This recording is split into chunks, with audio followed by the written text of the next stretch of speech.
السلام عليكم ورحمة الله وبركاته أخياري سoo dhawaada ku soo dhawaada casharka koowaad modulka toddobaada koorsada vocabulary-ga casharka markuu dhamaado insha Allah ardayga waxaa laga doonayaa inuu qeexo isla markaasna aqoonsado waxaa la yiraahdo word formation iyo word families word formation hore waxaan uga soo hadalnay module 2 haddana insha Allah waa arki doonaa isagoo faahfaahsan sidoo kale waxaanu arki doonaa inta noocyada ugu caansan marka la sameynayo ereyada cusub sida prefixka iyo suffixka iyo compoundingka qaybahaas oo dhan waan arki doonaa sidoo kale waxaan arki doonaa qaabka single root adigoo haysta loo sameeyo ereyo cusub waxaan arki doonaa word familieska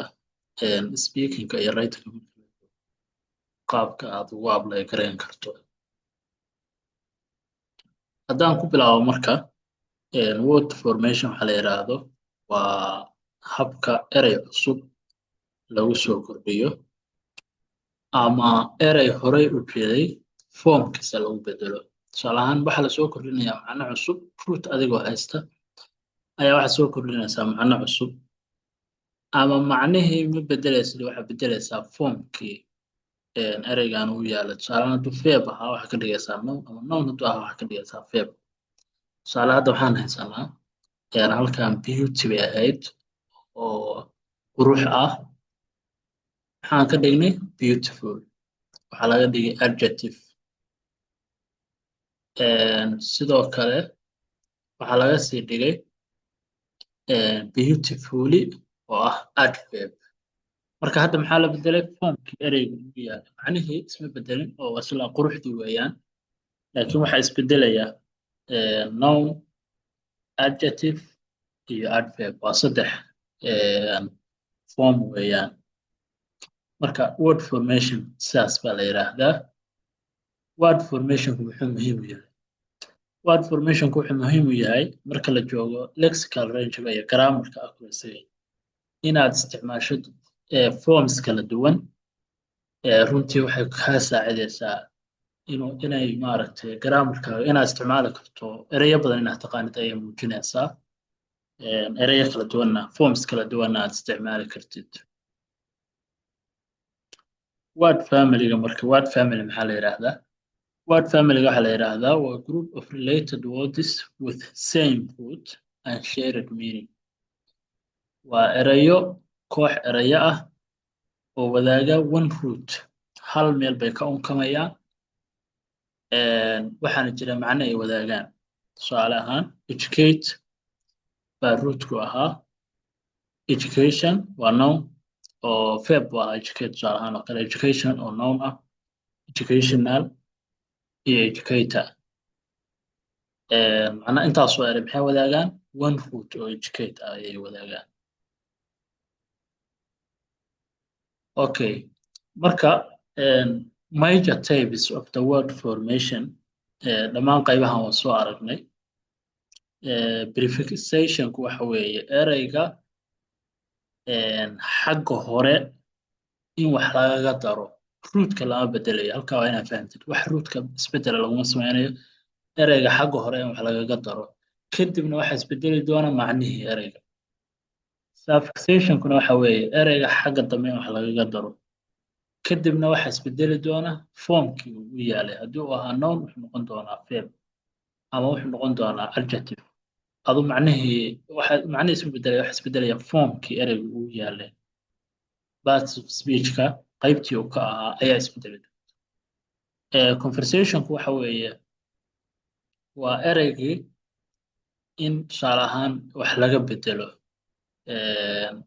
oo tusaale ahaan maya cafwan halkaa waa inaad fahantid conversationku tusaale ahaan email haddii uu ahaa to email laga dhigo macnaha waxaa lagu soo kordhiyey infinitive baa lagu soo kordhiyey compoundingkuna waxa weeye laba eray in laysu keeno tusaale ahaan tooth iyo brush tooth brush blendingkuna waxa weeyaan waa in ereygii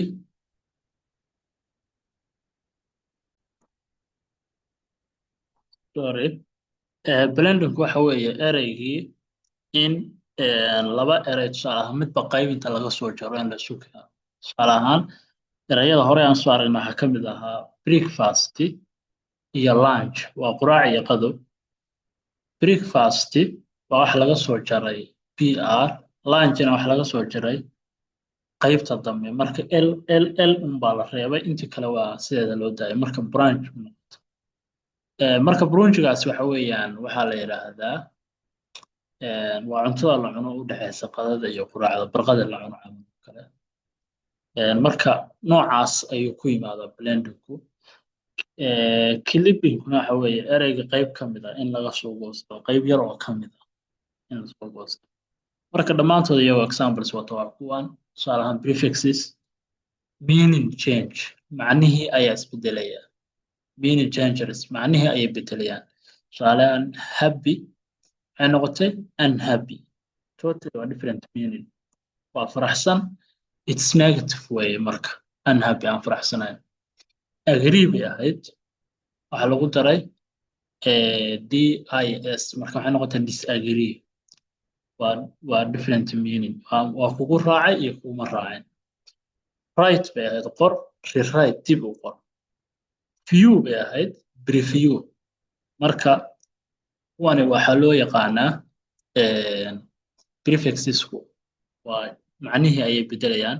Midna waa inaa ogaatid rootka waxba lagama bedelayo. Halkaa way ku kala duwan yihiin suffixka, qodobka waa inaa fahantid. Way ku kala duwan yihiin totally. Kan rootkiisa happy buu ahaa, happy waa sideedii keliya horeyba aan lagaga daray.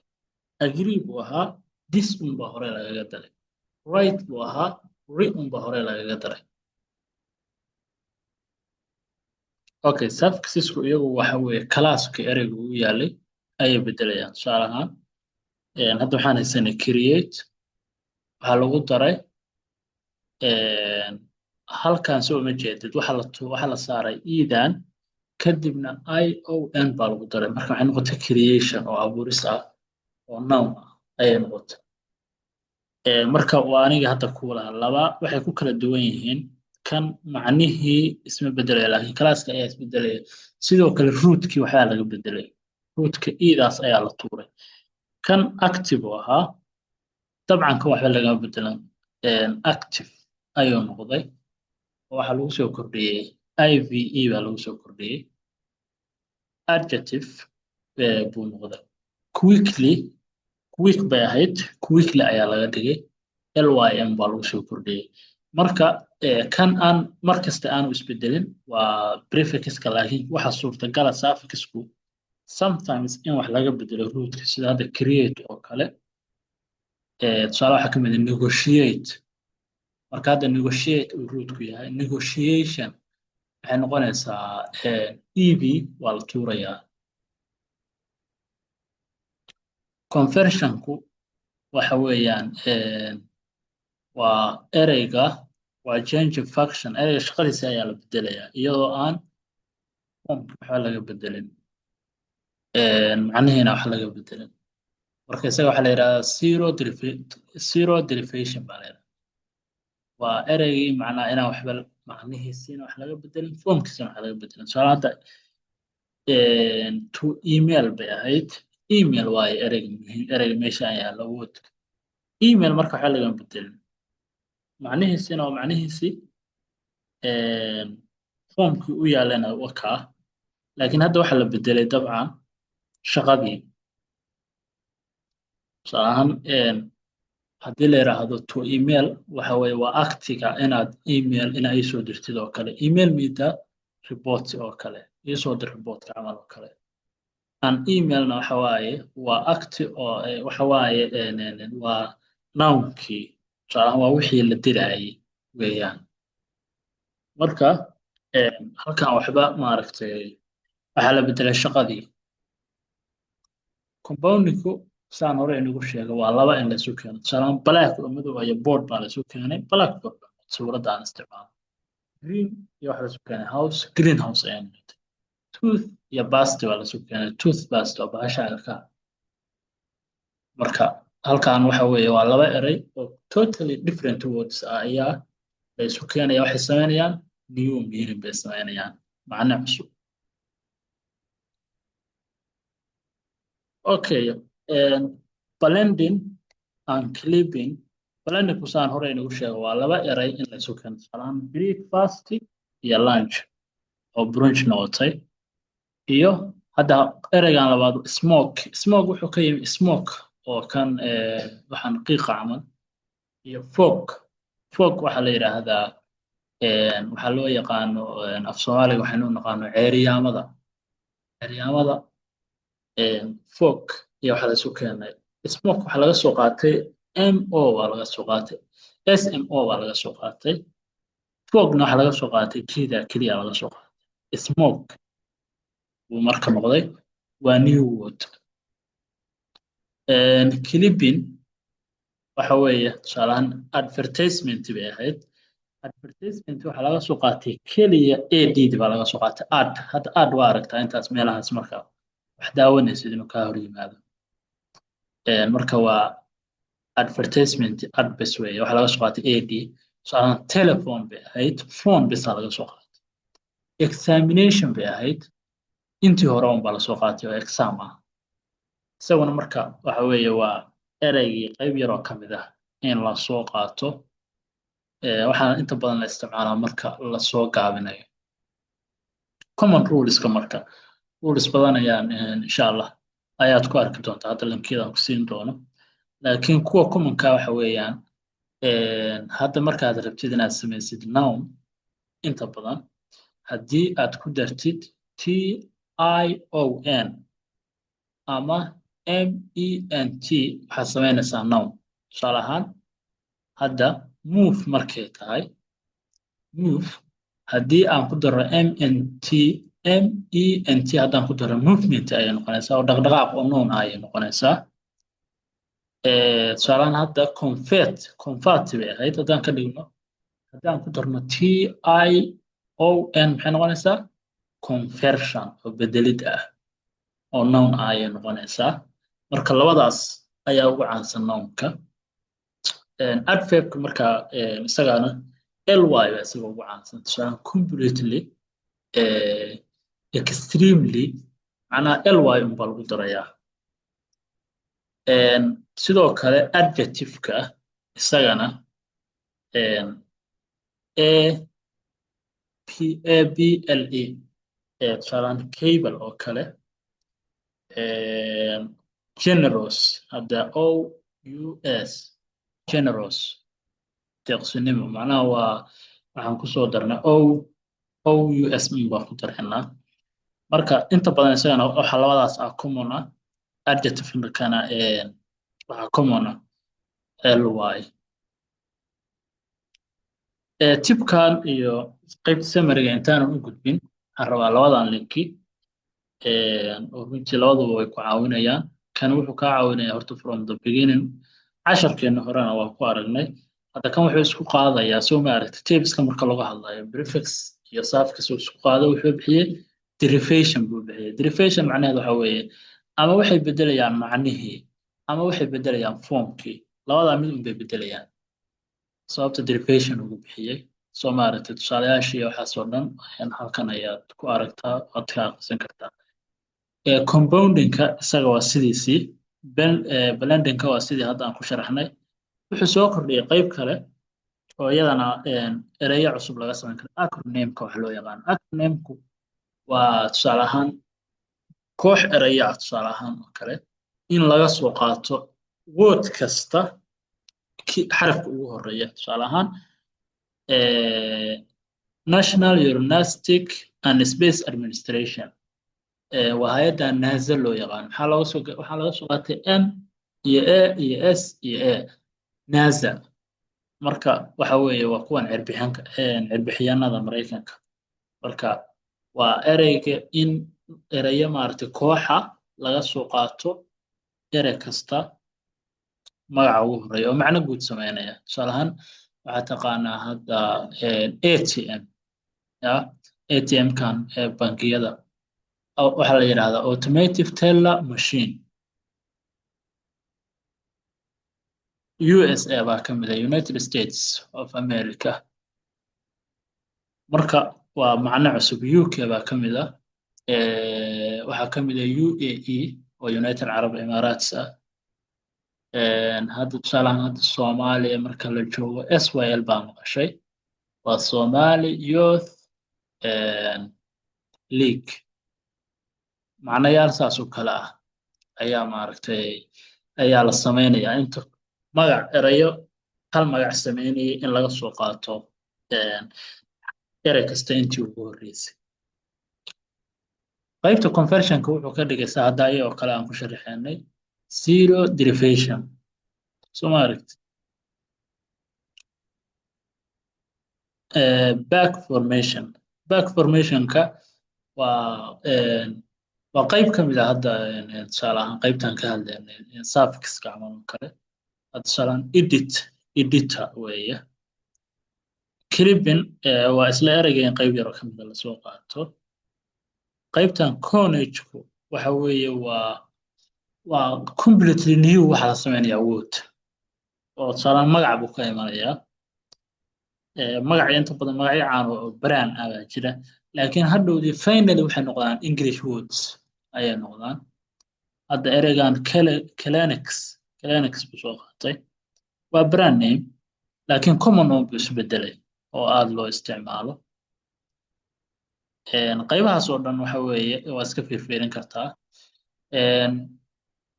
word ruleska marka ruleskan hadda ka hadlaynay qaybtooda commonka ah waa kuwan. hadda prefixka oo kale base wordka waxa lagu darayaa prefix base kadib waxa soo baxaya new word. tusaale happy unhappy. compound wordska waa kuwii laba erey baa la isu keenayaa. zero derivationka ama conversionku waxa weeye noun ama verb. tusaale from noun to verb buu noqon karaa. soo ma aragtid. kasoo gudub qaybtaas oo dhan. okay, linkiga labaad marka oo isagana ku anfacaya waa linkigan halkan waxa sharaxaadii buu ka bilaabayaa tabiskii xabad xabad buu dul istaagayaa. qaybta hadda iyadana ruleska ayuu maaragtay iyagana aad u faahfaahinayaa. wuxuu ku siinayaa dhammaan kuwa possible-ka ah. hadda tusaale nounska innaga waxaan soo sheegnay ION iyo maxaa la yidhaahdaa MENT, laakiin waxaa jira qaybo kale sida tusaalaan ER oo kale, OR oo kale, IST oo kale, IAN oo kale. dhammaantoodna xagga sare ayuu wuxuu kugu siinayaa examples. mid kasta oo ka mid ah exampleska ayaad heli kartaa. sidoo kale ereyada formationka adjectiveska qaabka adjective markuu samaysmayo, adverb markuu samaysmayo, verb markuu samaysmayo, noun markuu samaysmayo, mid kasta exampleskiisa waa kuwan listigan. okay, intaa markaad dhamaysid waxaan sidoo kale qaybtaa markaad halka ereyada aad ka akhrisatid waxaad isku dayi kartaa exercisekan marka hore isku day. markaa isku daydid xabad kasta oo ka mid ah waa multiple choice questions. runtii wuxuu aad u tijaabinayaa fahamkaaga. qaybtan word formationka ayuu maaragtay aad u tijaabinayaa. marka qayb kasta waad fiirin kartaa.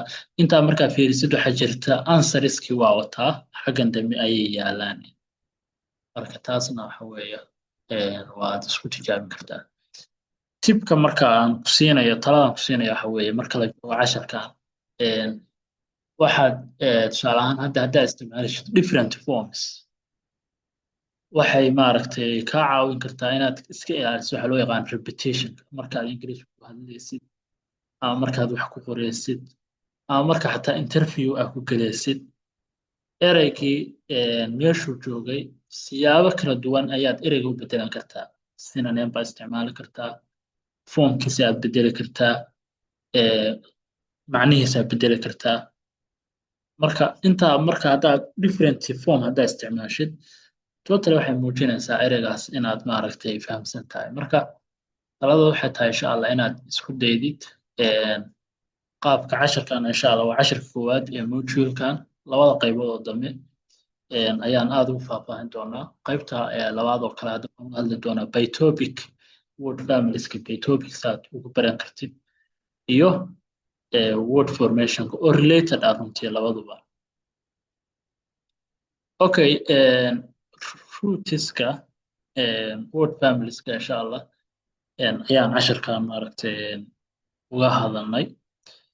Sidoo kale waa runtii waa istaraatiijiyad kaa caawin karta vocabulary-gaaga inaad maaragtay kor u soo qaadid oo inaad fahantid ereygu meeshu aslan ka soo jeedo ama ereyadu siday family u yihiin tusaale ahaan oo kale siday group isugu raacaan oo kale inaad fahantid oo tusaale ahaan ereyga haddii formkiisa la bedelay uusan kula noqon new word dad badan runtii waxaad arkaysaa listi u qoran tusaale ahaan oo kale haddaan tusaale usoo qaataad ardada waxaad arki kartaa arday waxaa jirta erey walba macnihiisa ku dul qorta tusaale ahaan erey ahaa educate buu ahaa waxa loogu soo macneeya tusaale ahaan oo kale waxbar oo kale educationna wuxuu ku qoranayaa waxbarasho marka inaad qaybtaad fahantid runtii ereyga waxay kaa caawinaysaa dhammaan ereyadii relatorka la ahaa inaad baratid aad baa umahadsantihiin casharkan intaan buu ku eegyahay waxaan kugu dhiirigelinayaa qaybta father resource waxaa ka helaysaa dhammaan linkiyada haddaan soo sheegnay sidoo kale waxaad ka shaqayn kartaa qaybta quiz-ka oo si aad u tijaabiso fahankaaga aad baa umahadsantihiin asalaamu calaykum